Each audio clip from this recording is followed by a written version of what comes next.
A poor little black girl from a rental apartment claiming her daddy's a four-star general? That's the biggest joke I've heard all year. Mrs. Garcia didn't just reject Amira's essay about her hero father, she ripped it to shreds and tossed the pieces to the floor. At this elite high school, Amira's skin and silence made her an easy target, labeled a liar, a nobody, and pushed to believe she deserved nothing more than shame and poverty. But just as the world decided her fate, the ground shook, because her father was coming home. When he walked through those doors, this entire school would wish they'd never touched her. Subscribe now and stay with us to witness the most satisfying reckoning in history. The assignment was simple. Write about a hero in your life. In Mrs. Agatha Garcia's AP English classroom at Jefferson High, however, nothing was ever truly simple. Portraits of dead poets lined the walls, staring down judgmentally at the students. Every assignment was a minefield, and today, Amira Johnson was about to step on the trigger. The classroom was silent, save for the rhythmic ticking of the wall clock and the scratching of pens. Mrs. Garcia, the veteran English teacher, wore a pearl necklace that looked like a tightening noose and a smile that never reached her cold, calculating eyes. She sat behind her mahogany desk like a judge on a high bench, her eyes scanning the room for weakness. She despised weakness. More specifically, she despised anything that disrupted the traditional excellence of Jefferson High. "Preston," Mrs. Garcia said, her voice dripping with sugary approval, "why don't you share your essay first? I'm sure the class would benefit from hearing about your father's latest contributions to the Senate." Preston Thorne stood up. He unfolded himself with the casual grace of someone who owned the space he occupied. He read his essay with a practiced cadence.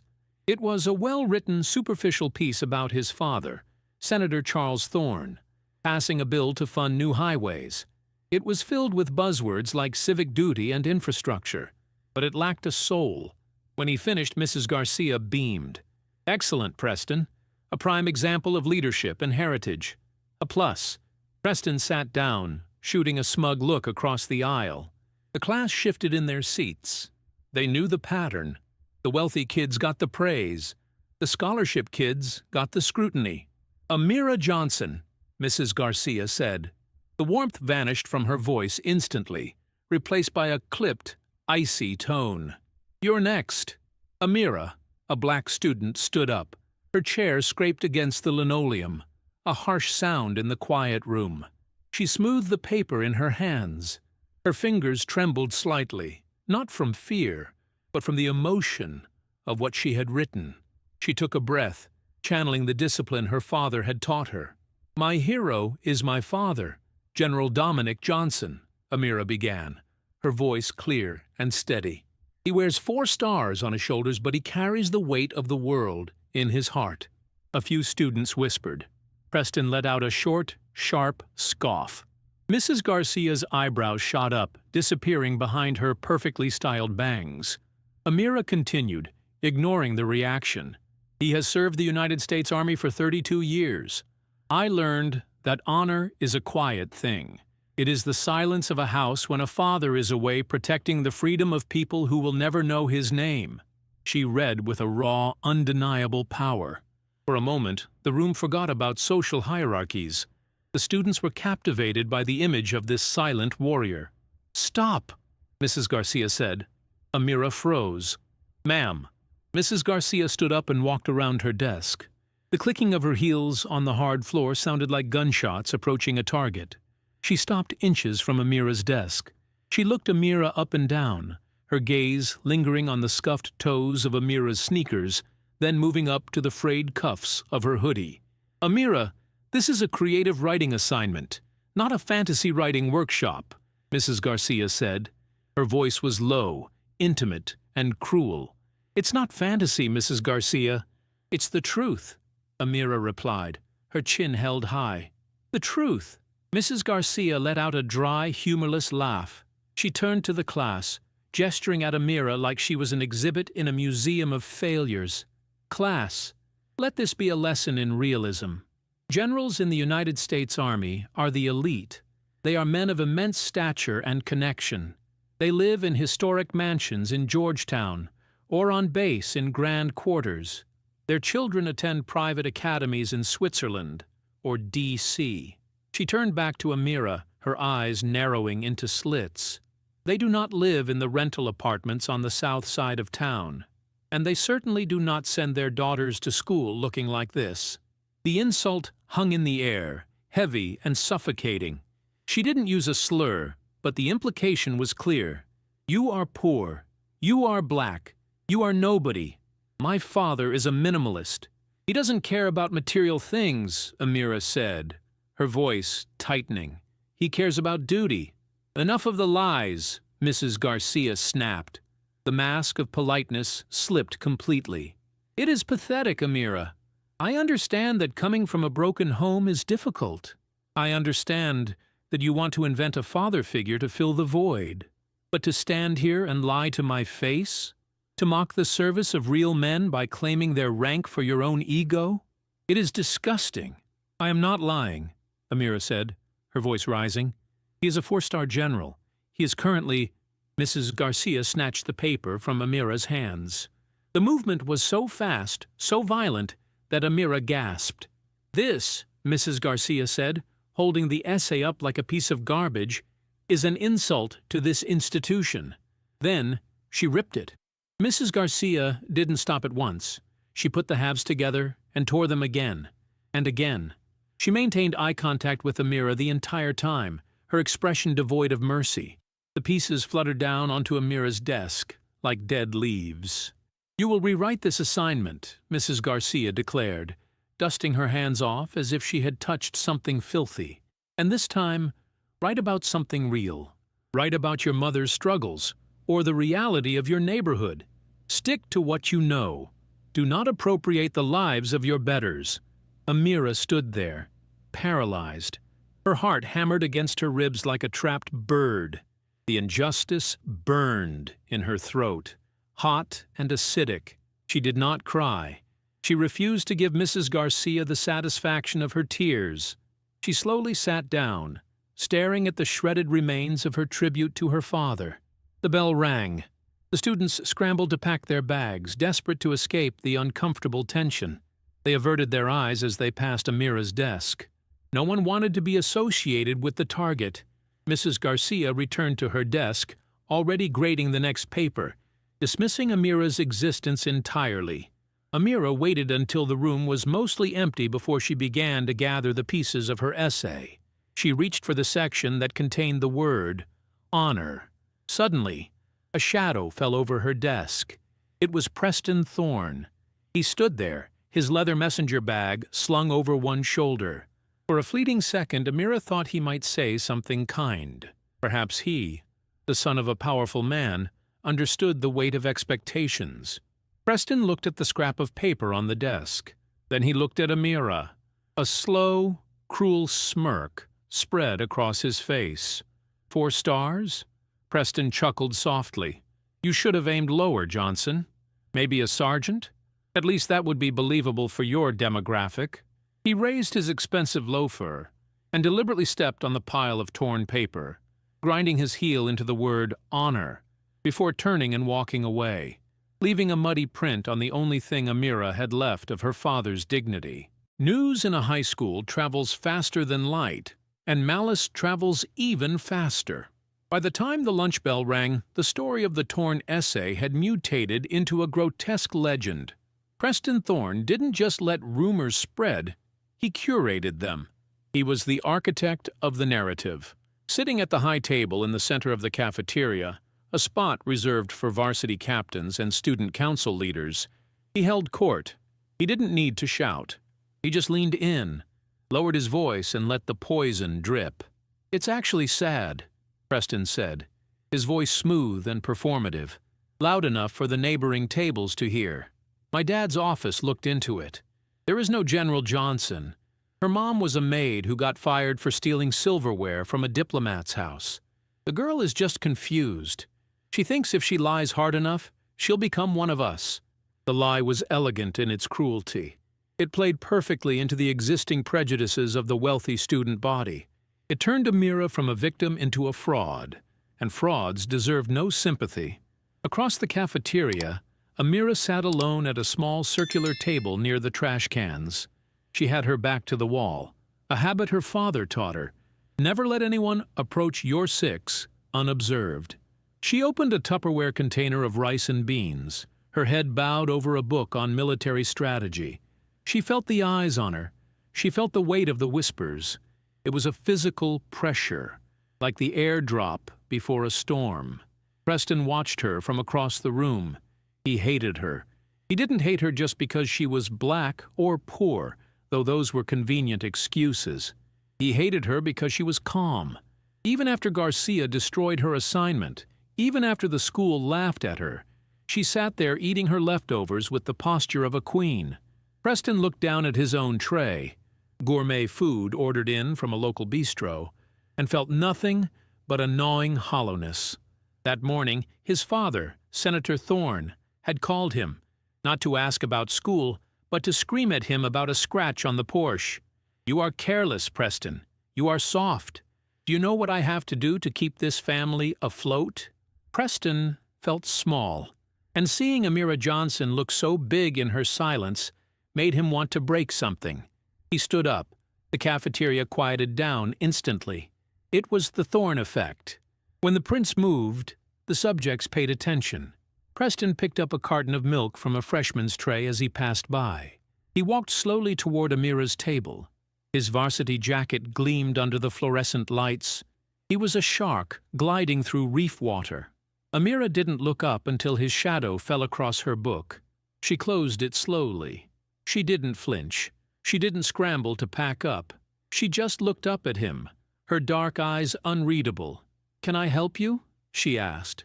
Her voice was steady, devoid of the fear he craved. "Just checking on the charity case," Preston said, smiling. It was a predator's smile, all teeth. "Heard about your dad, the general. That's a heavy rank to carry for a ghost." "My father is real, Preston. More real than your manners," Amira replied. The table next to them gasped. No one spoke to Preston Thorne like that. Preston's smile twitched. A vein in his temple pulsed. "You have a big mouth for someone who doesn't belong here. You know, Mrs. Garcia was right. You're dirty. You pollute this place with your lies." He opened the milk carton. "My dad says liars need to be cleansed," Preston said softly. Then he turned his wrist. The white liquid cascaded down. It splashed onto Amira's head, soaking her hair, running down her face, dripping onto her hoodie and her open book. It was cold and humiliating. Amira sat frozen. She squeezed her hands into fists under the table, squeezing so hard her fingernails bit into her palms. "Discipline. Discipline. Do not engage. If you fight, you lose." "Oops," Preston said, tossing the empty carton onto her food. Slipped. He waited for her to cry. He waited for her to scream, to throw a punch, to give him a reason to destroy her completely. He wanted a reaction. He needed to see her break so he could feel whole. But Amira didn't break. She took a napkin. She wiped her eyes. She stood up, milk dripping from her chin onto the linoleum. She picked up her tray. "Is that all, Preston?" she asked. "Or does your father need to buy you a bigger audience?" The silence in the cafeteria was absolute. It was a heavy, suffocating silence. Students looked away, studying their phones, their shoes, anything to avoid witnessing the scene. The faculty monitor at the door saw everything and did nothing, suddenly very interested in a spot on the wall. Preston's face turned red. He had won the physical altercation, but he had lost the psychological one. She had taken his best shot and dismissed it as a nuisance. "Get out of my face," Preston hissed, stepping close to her, using his height to intimidate. "Before I make you." Amira walked past him. She didn't run. She walked with a measured military stride, carrying her ruined lunch to the trash can. She dumped it, placed the tray on the stack, and walked out of the cafeteria double doors. Preston kicked the chair she had been sitting in. It skidded across the floor and crashed into the wall. "What are you looking at?" he snapped at the staring students. The cafeteria instantly returned to its noise, everyone desperate to pretend they hadn't just watched a public execution of dignity. Amira held her breath until she reached the second-floor girls' bathroom. She rushed to the sink, splashing cold water on her face, trying to wash away the smell of milk and the sting of humiliation. She looked up at her reflection, water dripping from her lashes. "A general's daughter doesn't cry," she whispered to the mirror, her voice trembling for the first time. "Hold the line, Amira." She reached for a paper towel, and that's when she saw it. Written across the glass of the mirror in bright, blood-red lipstick, jagged and aggressive, were two words that shattered her composure: "Get out." But everything Amira had endured still wasn't enough to satisfy Preston. The locker room hummed with the chaotic energy of 40 teenage girls changing clothes. Lockers slammed shut like metallic gunshots. Laughter bounced off the tiled walls, but around Amira Johnson, there was a cordon sanitaire, a 3-foot radius of silence that no one dared to cross. Amira kept her head down. She focused on the simple task of tying her shoelaces. 3 rows away, Chloe fumbled with her gym bag. Her hands were shaking. In her palm sat a heavy object, warm from being clutched too tight. Preston's Rolex. Solid gold, diamond bezel, worth more than a mid-sized sedan. 10 minutes ago, Preston had shoved it into her hand in the hallway. "Plan it," he had ordered, his eyes bored. "But Preston, that's your dad's? Isn't that a graduation gift?" Chloe had asked, horrified by the casual disregard for something so valuable. "It's a prop, Chloe," Preston had sneered, checking his reflection in a trophy case. "It doesn't matter what it costs. It matters what it buys. And today, it buys me a conviction. Now go." Chloe swallowed hard. She didn't want to do it, but she was terrified of losing her spot at the high table. She waited until Amira turned to shove her gym uniform into the bottom of her locker. In that split second of distraction, Chloe brushed past Amira's open backpack sitting on the bench. The sound was faint, masked by the slamming of a locker door nearby. The gold watch slid deep into the front pocket of Amira's frayed canvas bag, nestling among the pencils and the worn-out paperback of The Art of War. The trap was set. 2 minutes later, the locker room door swung open with force. The chatter died instantly. Mrs. Agatha Garcia stood in the doorway. She didn't look like a teacher. She looked like a raid commander. She scanned the room, her lips pursed in a line of distaste. "Nobody leave," Garcia announced. Her voice echoed off the tiles. "We have received a report of a theft. A very serious theft." The girls exchanged confused glances. Amira stood up slowly, slinging her backpack over one shoulder. A cold knot formed in her stomach. She knew, with a soldier's instinct, that this was an ambush. Mrs. Garcia, a brave sophomore, spoke up. "We're going to be late." Or, "Quiet?" Garcia snapped. She walked into the room, her heels clicking ominously. She didn't search the rich girls near the mirrors. She didn't check the cheerleaders. She walked in a straight line, cutting it through the crowd like an icebreaker, directly toward Amira. "Amira Johnson," Garcia said, stopping 2 feet away. "Empty your bag." Amira stared at her. "Why?" "Because Preston Thorne is missing his watch. And strangely enough, several students saw you near his locker before class." "That's a lie," Amira said, her voice calm but firm. "I haven't been near his locker. I haven't been near him. I avoid him." "Defensiveness is a symptom of guilt," Garcia replied, extending a manicured hand. "Give me the bag, or I call the police right now." Amira hesitated. She knew she was innocent. She had nothing to hide. If she refused, she looked guilty. If she complied, she maintained her honor. Slowly, she handed the bag over. Mrs. Garcia took it with a sneer. She didn't rummage. She didn't search. She went straight to the front pocket, as if she had a map. She pulled out the Rolex. The heavy gold watch glittered under the harsh fluorescent lights. It swung from Garcia's fingers like a pendulum of doom. The locker room gasped, a collective intake of breath that sucked the air out of the room. "I didn't put that there," Amira said immediately. Her heart began to pound against her ribs, a frantic drumbeat. "Mrs. Garcia, I didn't take that. Someone put it there. Mrs. Garcia looked at the watch, then at Amira. In that moment, the teacher didn't see a 16-year-old student. She saw a ghost from 30 years ago. She saw the young, beautiful black woman who had worked in her husband's office, the woman her husband had left her for, the woman who had stolen her life, her happiness, and her dignity. The old wound ripped open, bleeding fresh hate into the present. Garcia projected all that decades-old bitterness onto the child standing before her. "Of course you didn't," Garcia whispered, her voice trembling with suppressed rage. "It's never your fault, is it? It's always a misunderstanding. It's always a frame-up." She stepped closer, invading Amira's personal space. The smell of her cloying perfume was suffocating. "You people!" Garcia hissed, low enough that only Amira could hear the full venom. "You come into our schools, you walk our halls, acting like you own the place. But deep down, you're all the same. You can't stand to see us have nice things. You see something shining, something golden that you can't afford. And you just have to take it. You want to steal our lives, because yours are so empty." "I don't want his watch," Amira said, her voice shaking with the effort to not scream. "I don't want his money.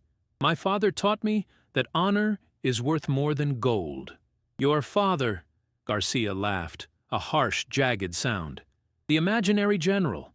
You steal a watch to prove you're wealthy, and you invent a father to prove you're worthy. You are a fraud, Amira Johnson. A thief and a liar." Garcia turned to the watching girls, holding the watch up like a trophy. "Witness this. This is what happens when we lower our standards. This is what happens when we let them in."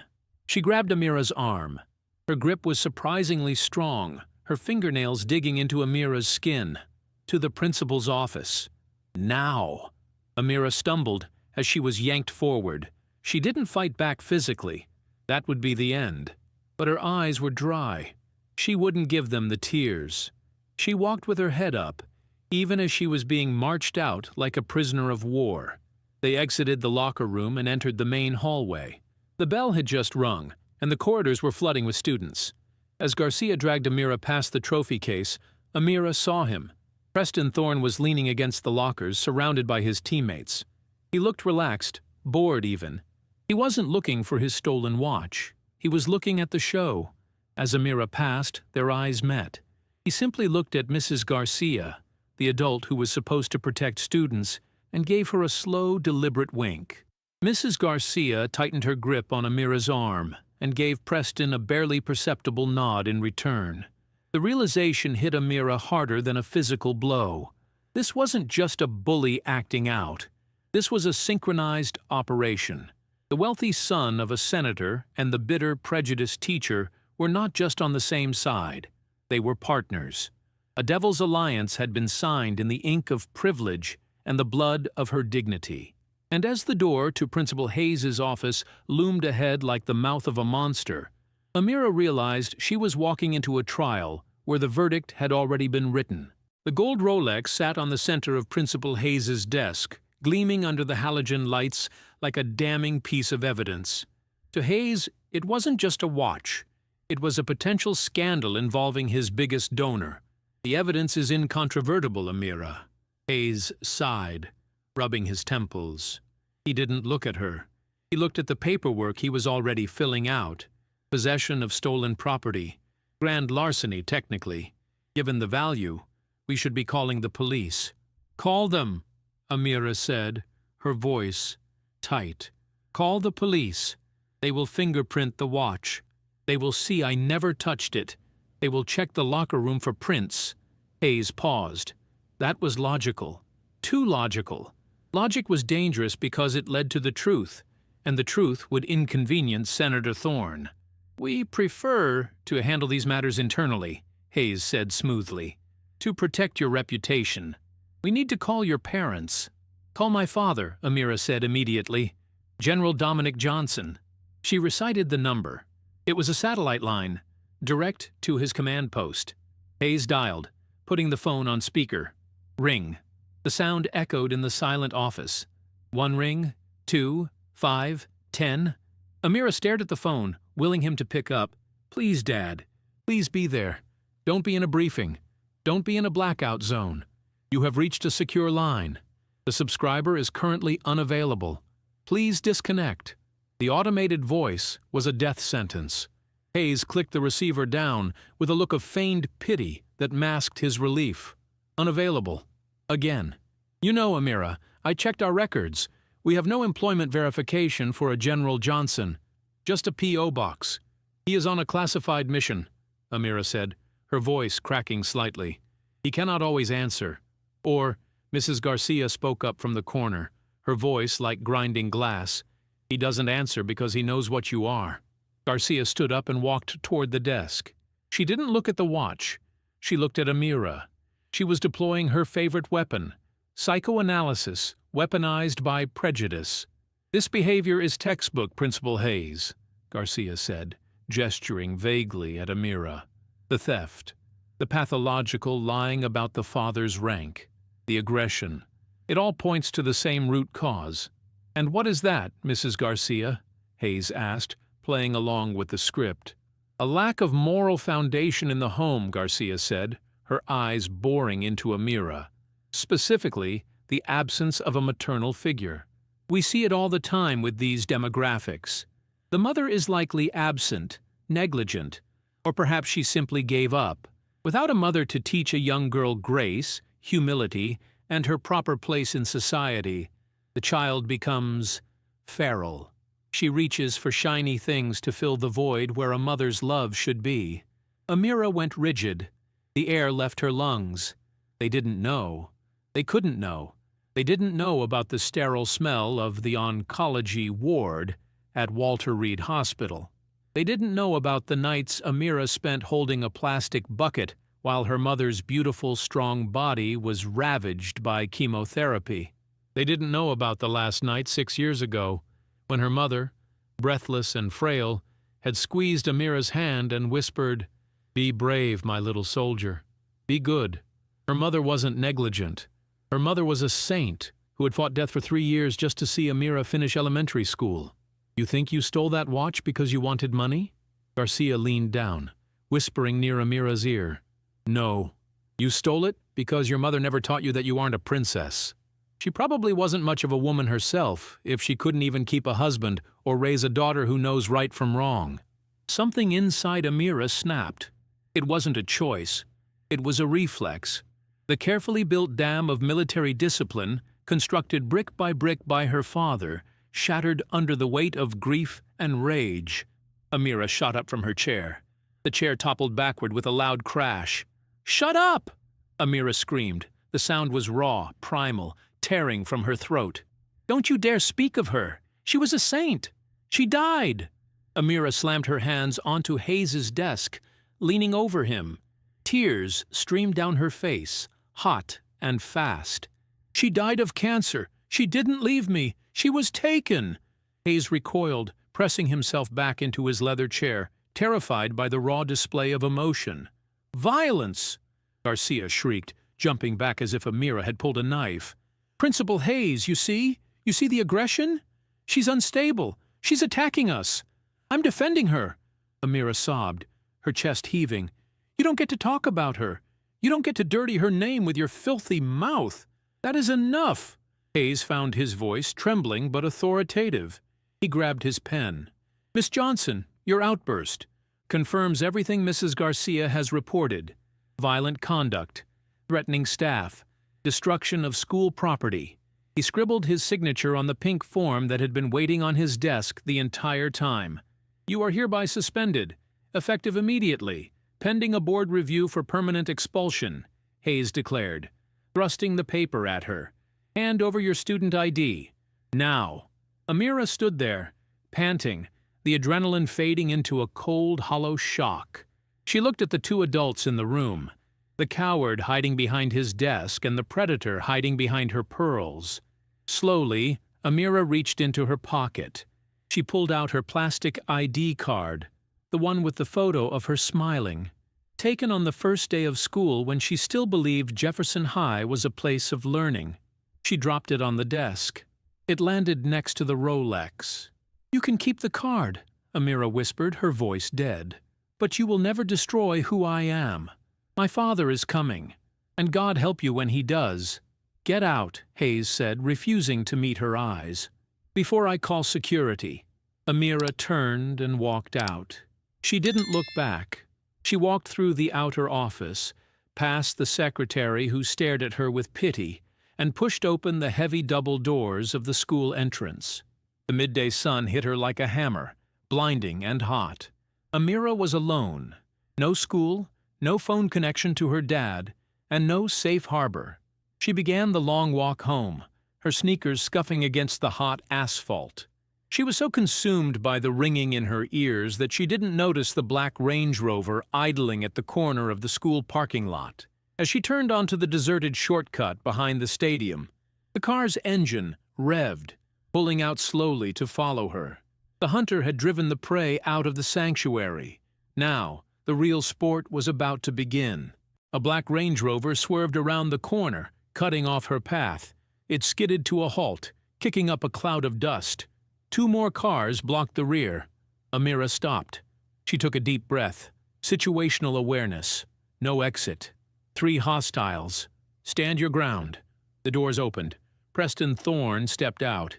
He wasn't smiling anymore. His face was twisted into a mask of ugly, raw entitlement. Flanking him were 2 of his offensive linemen, hulking boys who followed orders without thinking. "Going somewhere, thief?" Preston asked, walking toward her. He didn't rush. He stalked. "I'm going home." "Preston," Amira said, her voice steady despite the trembling in her hands. "I'm suspended. You won. Is that not enough? Won?" Preston laughed, but it was a dry, hollow sound. He stopped, 3 feet from her. "Getting you kicked out is just paperwork. That's not winning. Winning is when you learn your place." He pointed to the dirt at his feet. "Kneel." Amira stared at him. "What?" "Kneel," Preston repeated, his voice dropping an octave. "Apologize for talking back to me in the cafeteria. Apologize for lying about my watch. Apologize for existing in my school. And maybe, just maybe, I won't tell the boys here to check your bag for more stolen items." The threat was implicit, but clear. Amira looked at the boys. Then she looked at Preston. She saw him for what he truly was. Not a prince, but a scared little boy, terrified of being ordinary. "You are pathetic," Amira said. The words were soft, but they cut through the humid air like a knife. Preston blinked. "Excuse me?" "You heard me," Amira said, stepping closer to him, invading his space. "You have everything. Money, cars, the school, the teachers. And yet, you are so empty that you have to destroy a girl with nothing just to feel big. You aren't a leader, Preston. You're a bully. And without your daddy's money to protect you, you are nothing." The truth hit Preston harder than a fist. His face turned a blotchy red. The vein in his temple throbbed. He had expected begging. He had expected tears. He had not expected a mirror to be held up to his soul. "Shut up," Preston hissed. "Does it hurt?" Amira pressed on, her voice rising with the accumulated rage of the day.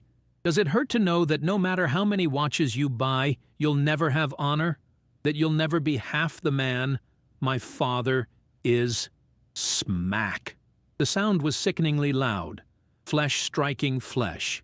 Preston didn't hold back. He put his full weight into the open-handed slap. The force of it knocked Amira off her feet. She crumbled onto the gravel, her hands scraping against the sharp stones. For a moment, the world spun. A high-pitched ringing filled her ears. She tasted copper, blood from a split lip. "Don't you ever talk about me like that," Preston screamed, his voice cracking. He was breathing hard, his fists clenched. "You dirty little liar!" Amira lay on the ground, stunningly still. She touched her lip, pulling her fingers away to see the bright red smear. She looked up at him.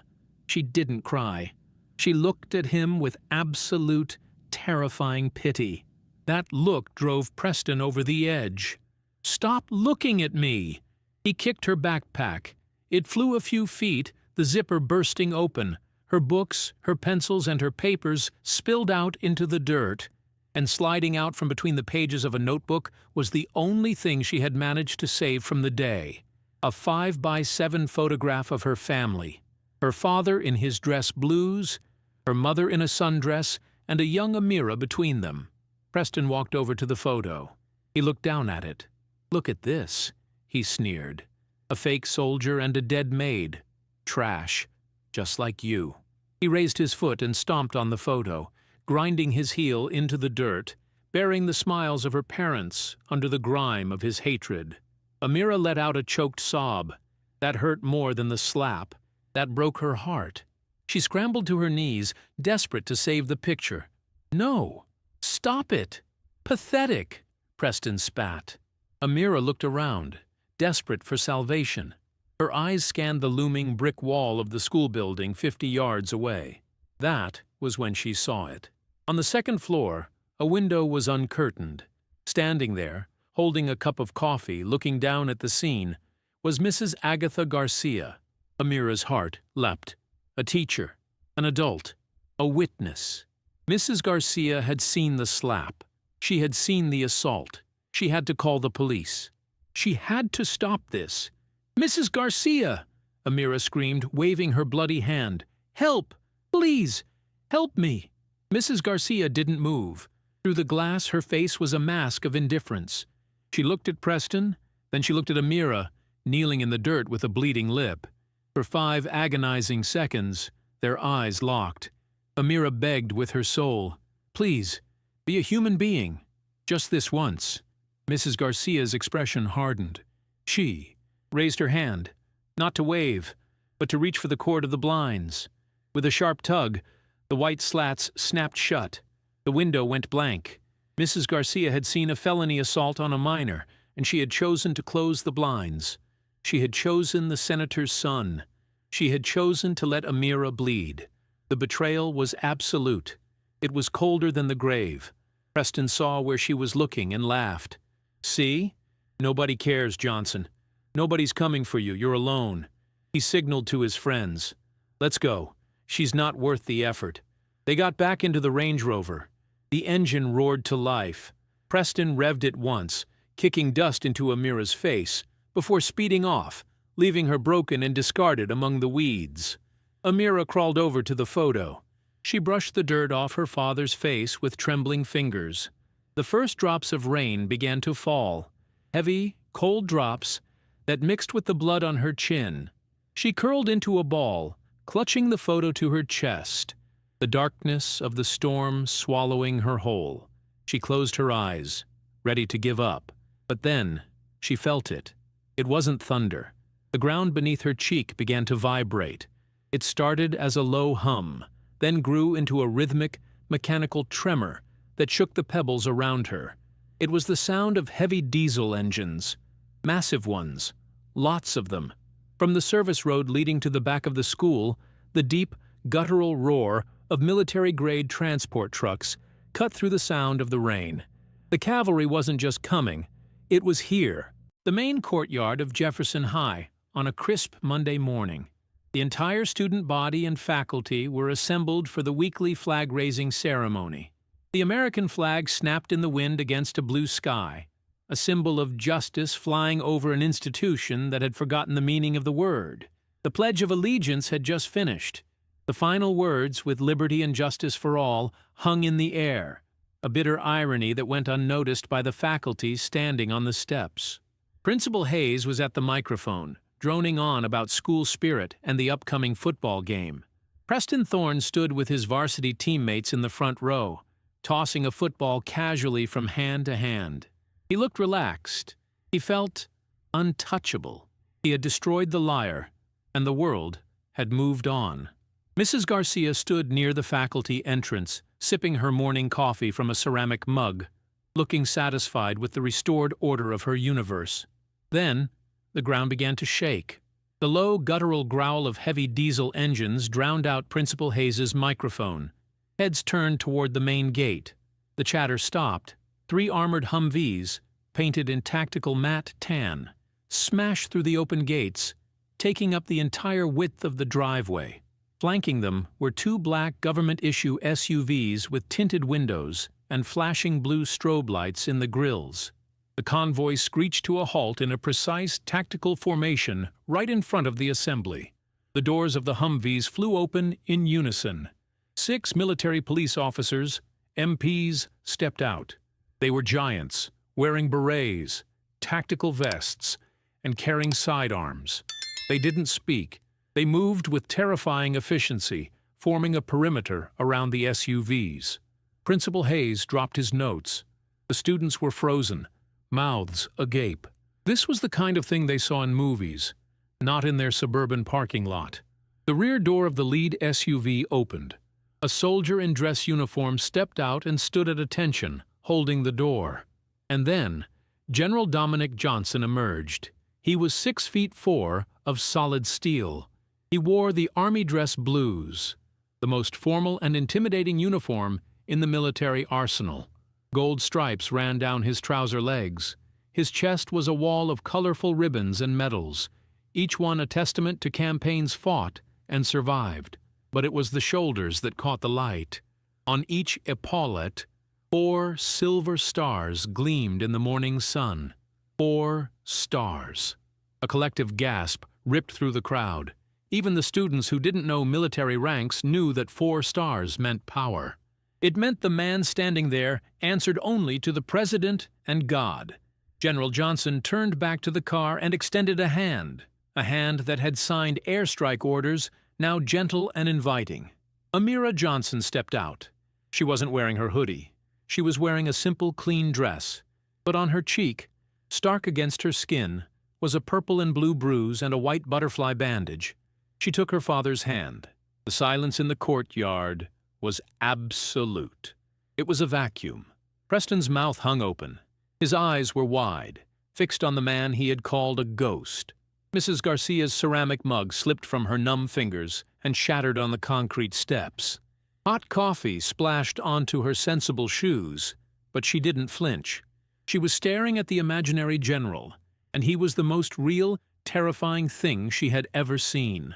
General Johnson stood there for a moment, letting the image sink in. He adjusted his cover, hat, slightly. Then he turned to Amira. He reached out and touched the bandage on her cheek with his thumb. His expression was one of profound, heartbreaking sorrow. For a second, he wasn't a general. He was just a dad who hadn't been there to protect his baby. "I'm sorry, soldier," he whispered, his voice thick with emotion. "I held the line, Dad," Amira whispered back, her voice trembling. "I didn't break. I know you didn't," he said. Then, the sorrow vanished. In its place, a cold, hard rage descended over his features like a visor slamming shut. The father stepped back. The general stepped forward. He turned to the crowd. His eyes swept over the students and faculty like a radar seeking a target. He didn't need a microphone. When he spoke, his voice was a command voice, deep, resonant, projected from the diaphragm, trained to be heard over the roar of helicopters. "My name is General Dominic Johnson," he announced, "Commander of Joint Special Operations, and this is my daughter, Amira." He paused, letting the weight of the introduction crush the lies that had been told about her. "Yesterday my daughter was called a liar in this school. She was humiliated. She was stripped of her dignity. And then, his eyes locked onto the varsity team. She was assaulted." The crowd parted. Without anyone saying a word, the students instinctively shuffled away from Preston Thorne, leaving him isolated on an island of asphalt. General Johnson began to walk straight toward Preston. Preston tried to stand tall, but his knees betrayed him. He grabbed the shoulder of the linebacker next to him for support, but the friend stepped away, terrified of being in the blast zone. Preston stood alone, shaking, a boy pretending to be a man facing a man who had broken armies. General Johnson stopped 12 inches from Preston's face. He towered over the boy. The general didn't shout. He didn't scream. He stared down with eyes that had seen things Preston couldn't even imagine in his nightmares. "You like to hit girls, son?" Johnson asked. The voice was dangerously quiet. I, Preston stammered. His voice was a squeak. "She fell. I saw the bruise," Johnson cut him off. And my medics are documenting the injury right now for the criminal report. Preston's eyes darted around, looking for his dad, looking for a lawyer, looking for an exit. My dad is Senator Thorne. You can't. Johnson leaned in closer. The gold buttons on his uniform gleamed. I know exactly who your father is, Johnson said. The words were cold steel. You tell the senator that the ghost has arrived. Tell him that his money ends where my jurisdiction begins. Preston began to hyperventilate. Tears welled up in his eyes. The arrogance was gone, stripped away to reveal the cowardice underneath. You hurt my child, Johnson continued, his voice dropping to a whisper that sounded like a tectonic plate shifting. You tried to break her spirit because you were too weak to handle her strength. Now, you are going to learn a lesson about consequences. You and your father, and every adult in this building who watched and did nothing. You are all going to pay the price. Johnson straightened up. He looked at Preston with pure disgust, then turned his back on him, the ultimate sign of dismissal. He walked back to Amira, took her hand, and looked at the military police officer standing by the gate. Captain, Johnson barked, lock down this school. Immediately. No one leaves, no one enters. We are treating this as a crime scene. Principal Hayes cleared his throat. It sounded like dry leaves crunching. He adjusted his tie, trying to summon a shred of his usual administrative arrogance. General Johnson, Hayes began, his voice wavering only slightly. While I respect your rank, and I certainly apologize for the misunderstanding regarding your identity, you cannot simply commandeer a public school. We have procedures. We have a school board. This is a civilian matter, and frankly, your presence here is a violation of jurisdiction. Johnson didn't look up from the file he was reading, Amira's permanent record.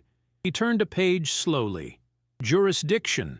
Johnson repeated the word as if tasting it. He looked up. His eyes were hard flint. Principal Hayes, does Jefferson High receive Title I federal funding? Hayes blinked. Well, yes, of course. And do you receive supplementary grants for STEM programs from the Department of Defense? I believe so.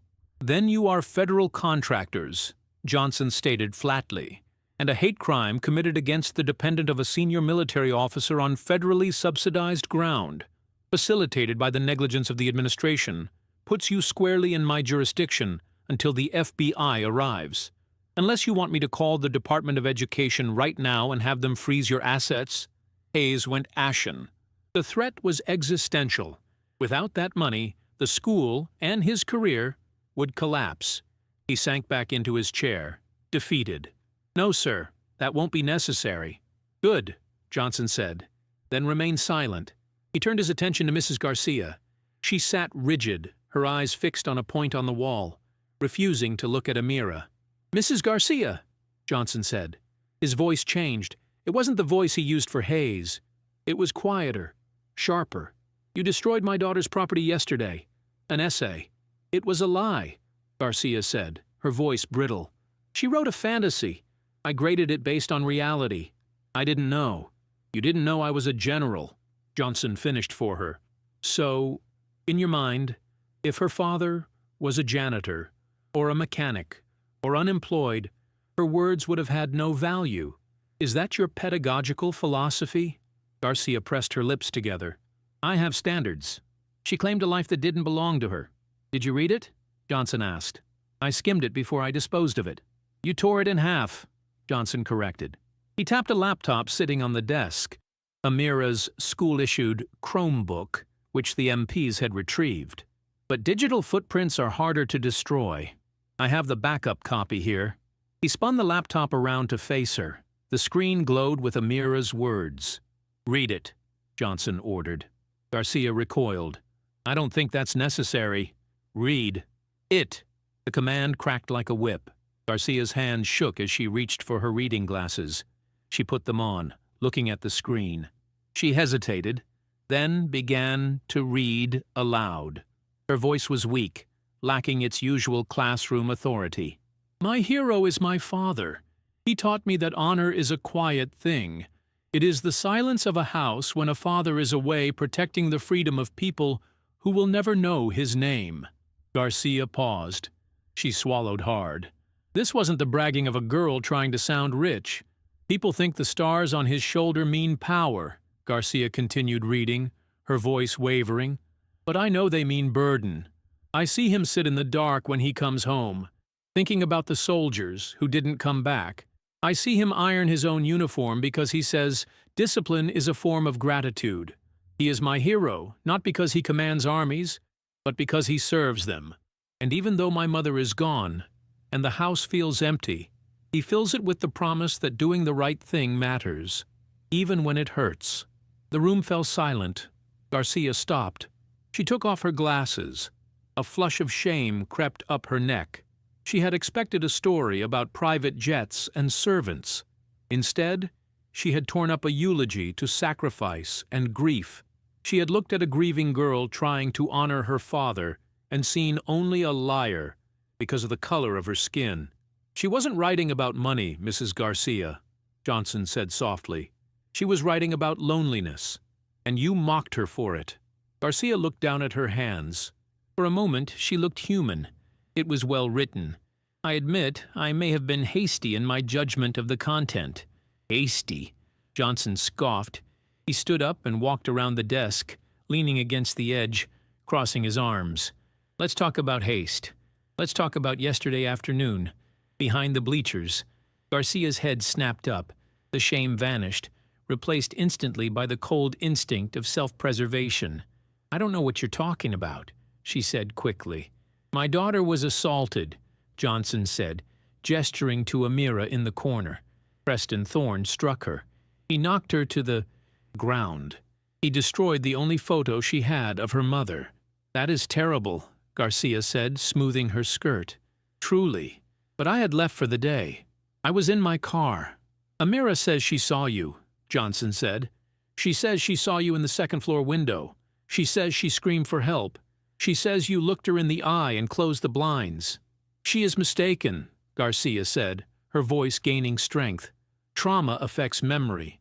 She was likely disoriented. I was nowhere near that window. I would never ignore a student in distress. Never. She looked straight at Johnson, the lie practicing smoothly on her tongue. She was confident.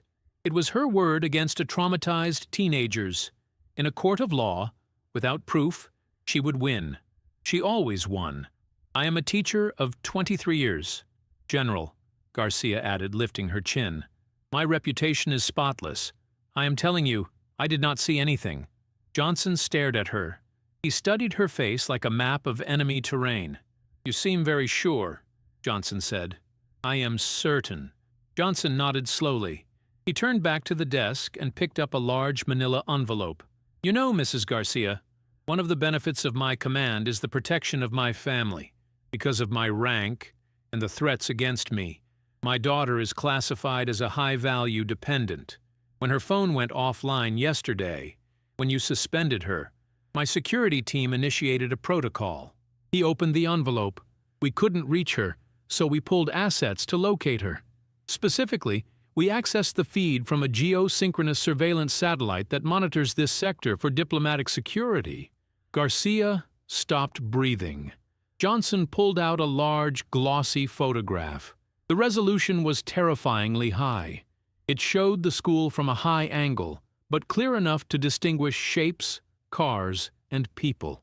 This image was time-stamped at 3:42 p.m. yesterday, Johnson said, sliding the photo across the desk toward her. He pointed a gloved finger at the bottom of the photo, where a girl lay curled on the ground behind the bleachers. Then, he slid his finger up, to the school building, to the second floor, to the third window from the left.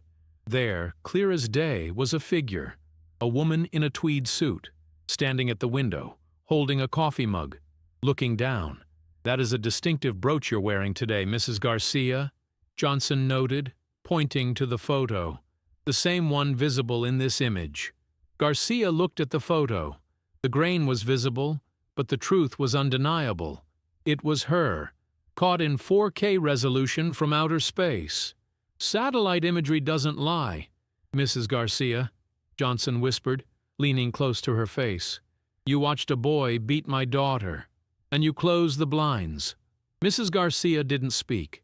She couldn't. The blood drained from her face so completely that she looked like a corpse. Her mouth opened and closed, but no sound came out. The lie had been strangled in her throat. General Johnson straightened up and looked at the MPs at the door. "Officers," Johnson said, his voice void of any warmth, "read Mrs. Garcia her rights, and then remove her from my sight before I forget that I am an officer of the United States Army." The double doors of the school board meeting room didn't just open. They were thrown wide by the force of Senator Charles Thorne's entrance. "What in God's name is going on here?" Thorne bellowed, his voice booming off the paneled walls. He didn't look at Principal Hayes. He marched straight towards the man in the army dress blues sitting at the head of the table. "I received a call that my son is being held in a classroom like a common criminal," Thorne spat, slamming his briefcase onto the table. "And I find a military occupation in a public school? Have you lost your mind, General?" General Johnson didn't flinch. He didn't even look up immediately. He slowly unscrewed the cap of a water bottle, poured a glass, and took a measured sip. The silence stretched out, agonizing and deliberate. "I asked you a question, soldier," Thorne snapped, his face flushing. "Do you know who I am? I sit on the Senate Armed Services Committee. I vote on your budget.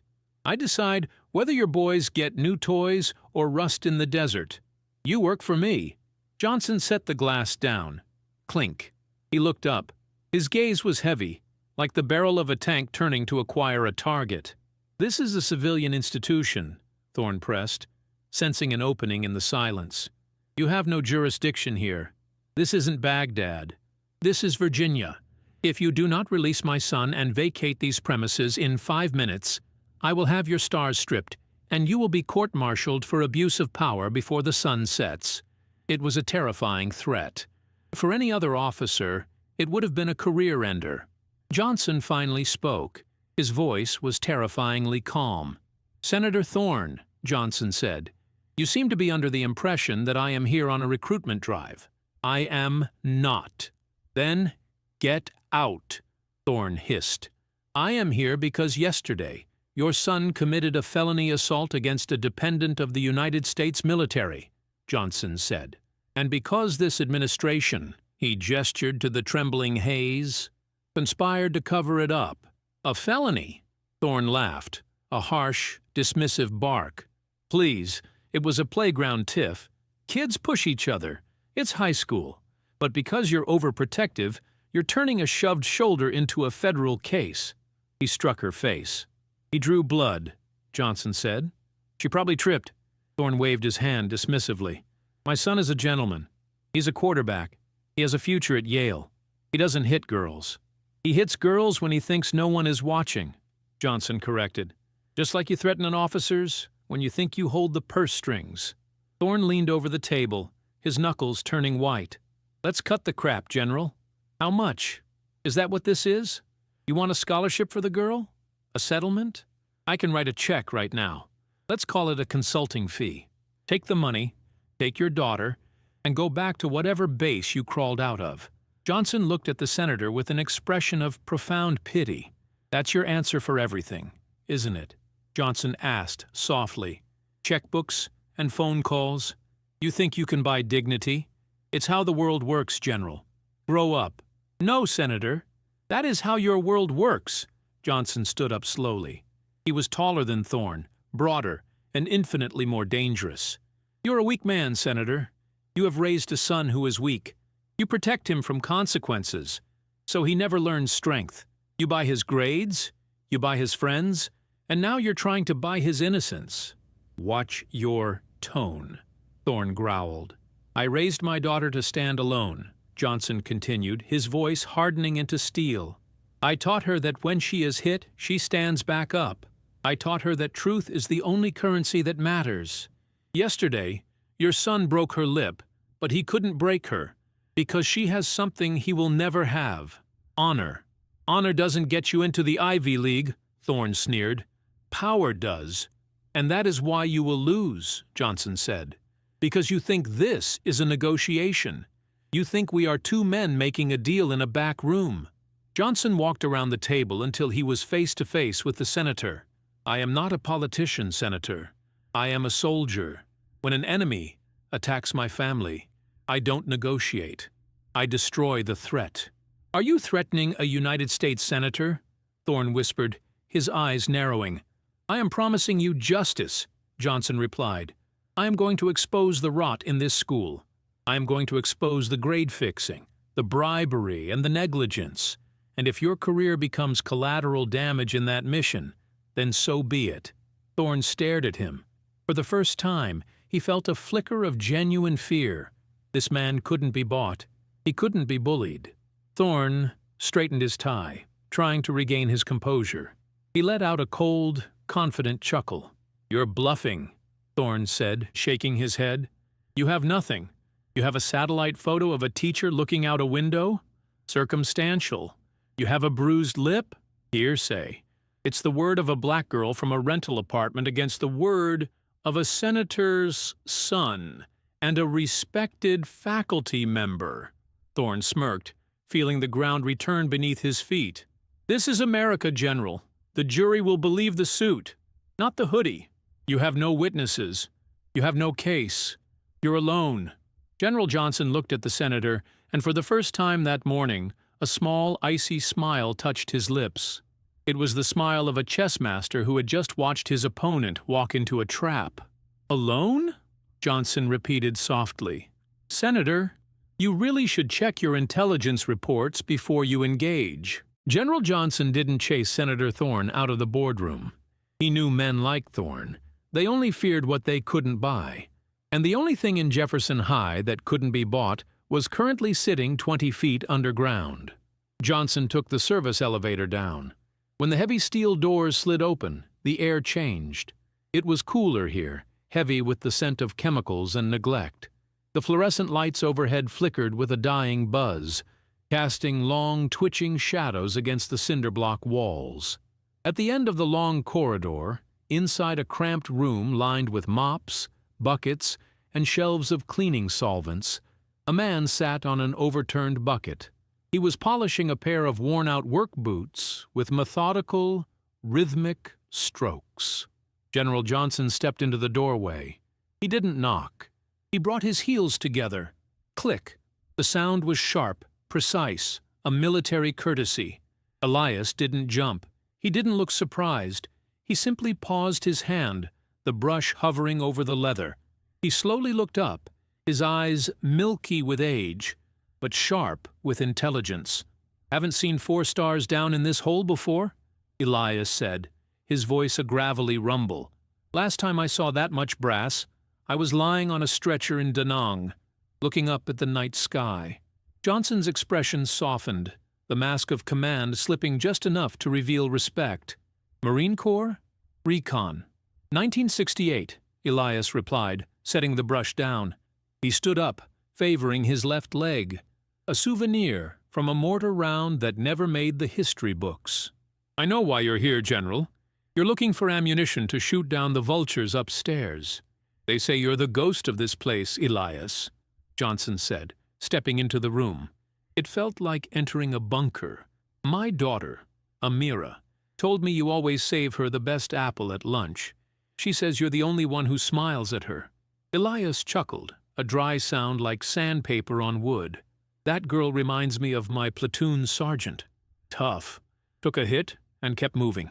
The rich kids here? They look right through me like I'm a pane of glass. But Amira? Every morning she stops. 'Good morning, Mr. Elias.' She sees me. So I made sure I saw her." Elias limped over to a rusted metal locker in the corner. It was dented and covered in stickers from decades past. He pulled a key on a chain from under his uniform shirt. "That woman, Garcia." Elias spat the name like a curse. "She thinks the trash can is a black hole. She thinks once she throws something away, it vanishes from the universe. She doesn't realize that the garbage is my kingdom." He unlocked the bottom drawer and pulled out a heavy-duty black trash bag. It was knotted tight. He dropped it onto the small wooden table between them. It hit with a heavy thud. "Open it." Johnson untied the knot. Inside was a chaotic mess of crumpled paper, but as he looked closer, he saw the care that had gone into it. The papers had been smoothed out. Some, torn into pieces, had been meticulously taped back together with clear Scotch tape. They were tests, essays, quizzes. Johnson picked up the top sheet. It was Amira's history exam from 2 weeks ago. The answers were detailed, the handwriting precise. It was brilliant work. But at the top, in aggressive red ink, Mrs. Garcia had slashed a grade, C-, lacks critical thinking. Underneath it was another paper. This one belonged to Preston Thorne. Johnson recognized the sloppy scrawl immediately. It was barely legible, filled with half-formed thoughts. The grade? A plus. Exceptional insight. She fixes the books, Johnson whispered, his grip tightening on the paper until his knuckles turned white. She throws Amira's real grades in the trash so there's no paper trail in the official files. Not just Amira, Elias said, leaning against the wall, crossing his arms. Any scholarship kid, any black kid who gets too smart, any poor kid who threatens the class rank of the donor's children, their hard work ends up in my bin. I've been fishing them out for 2 years, General. I've saved every single one. Johnson looked at the janitor with profound gratitude. This is systematic fraud. This proves she's targeting them. Paper is just paper, General, Elias cut in, his voice dropping lower. Thorne has lawyers who cost more than this building. They'll say I forged them. They'll say it's a mistake. You need something louder. Elias reached into the breast pocket of his gray jumpsuit. He pulled out a small, rectangular object, an old digital voice recorder, the kind used for dictation in the 90s, battered and scratched. I was recon, sir. Old habits die hard, Elias said, a dark smile playing on his lips. The teacher's lounge has an air vent right above the coffee station where Garcia holds court. She and her little clique sit there during lunch, plotting like generals. They think the walls don't have ears. Elias placed the recorder on the table and pressed play. I don't care how well she writes, Agatha. Mrs. Garcia's voice whined through the tiny speaker. The girl is a problem. If her GPA passes Preston's, the senator is going to pull the funding for the new library wing. We cannot have a scholarship student as valedictorian. It looks messy. Johnson held his breath. That was admission of motive. But what came next froze the blood in his veins. A second voice spoke on the tape. You know the deal, Agatha, the man said. I don't pay you to grade papers. I pay you to curate the future, break her spirit, make her believe she's stupid, make her believe she doesn't belong here, destroy her transcript before she steals my son's spot at Yale. I pay you to teach, but I bonus you to remove obstacles. Johnson looked up at Elias. The two soldiers locked eyes in the dim light. They both knew that voice. It was the voice of the man currently shouting in the boardroom upstairs. Senator Charles Thorne. The satellite photo got her for negligence, Johnson whispered, pocketing the recorder. But this gets them all for conspiracy. The presidential suite of the local Marriott Hotel, transformed overnight into a high-tech forward operating base. Blackout curtains were drawn, servers hummed in the corner, and heavy-duty military laptops sat on the mahogany dining table next to half-empty coffee cups. Johnson stared at the screen. It's not just bias, he murmured. It's business. It's RICO, sir, Captain Reynolds said, leaning back in his chair. Racketeer-influenced and corrupt organizations. This isn't a school administration. It's a crime syndicate. Reynolds stood up and walked to the whiteboard, which was covered in photos and red string lines. He uncapped a marker. We listened to the tape Elias gave us. Then Lieutenant Chang ran a deep dive into Mrs. Garcia's financials, using the Army's clearance to check for foreign intelligence risks. We found something much simpler and much uglier. Reynolds drew a circle around Mrs. Garcia's photo. Agatha Garcia makes $58,000, 0 cents a year as a teacher. Yet she drives a late-model Mercedes, wears designer suits, and takes 2 vacations to Europe annually. Her mortgage is paid off.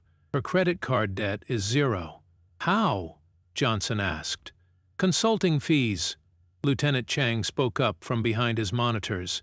She receives monthly deposits of $5,000, 0 cents, from a nonprofit organization called the Thorn Education Initiative. Ostensible purpose, curriculum development. Chang pulled up a spreadsheet on the main screen. It was a labyrinth of shell companies, but the arrows all pointed to one source. The money originates from Senator Thorne's super PAC and private slush funds, Chang explained. He funnels it through the non-profit to Garcia, Principal Hayes, and 2 other teachers at Jefferson High. Johnson crossed his arms. What are they buying? They are buying the curve, Reynolds said, tapping the board. General, Ivy League admissions are a zero-sum game. Yale or Harvard might only take 2 or 3 students from a specific high school like Jefferson per year. If a student like Amira, who has perfect attendance, high test scores, and a compelling personal story, applies, she is a direct threat to a student like Preston Thorne. Johnson's jaw tightened. So they sabotage the competition? Exactly, Reynolds nodded. Thorne pays Garcia to artificially lower the GPAs of the threats. They target scholarship kids, immigrants, minorities, anyone who lacks the resources to fight back. Garcia gives them C- on subjective assignments like essays. It tanks their class rank, just enough to push them out of the top 10%, clearing the lane for Preston and his friends. Johnson walked to the window and pulled back the blackout curtain an inch, looking out at the city. It's eugenics by grade point average. They are socially engineering the outcome. And it explains Garcia's psychological profile, Reynolds added. She isn't just a racist, sir. She's a mercenary.